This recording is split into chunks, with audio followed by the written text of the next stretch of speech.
find it interesting that so many times out of Europe comes some consensus to try to defend someone in American prisons that have been convicted of a crime and are going to be electrocuted. Is there an organization over there that organizes these folks? Why is it that they so often come up and have this kind of petition that comes from the U.S.? And then also, does the U.S. ever do that for people in other countries, vice versa? And another question, is there an organization in the U.S. that helps those that are presumed innocent after being convicted, that are working on this type of cases? I'll go in order. It doesn't happen as often as you think. Actually, in my particular case, this was the third time that the Pope had ever intervened. It was the first time that Sister Helen Prejean actually, took on a case that she felt someone was innocent. When I was contacted from the Italian Parliament, I was contacted also by an organization called Amnesty International. And Amnesty International was focusing more on abolishing the death penalty. It's wrong.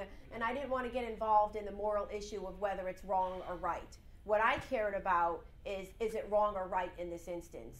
What I cared more about was the truth in this particular instance and the truth across the board. So at the time, it was the political environment was right in Italy to take on this cause.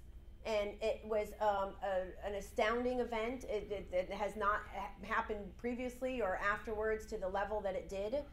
It just ignited when it did because of the facts. And the Italian Parliament invited me over for 10 days and toured me all around Italy. And I had an opportunity to meet with the President's aide and the President of the Senate and really get the word out there.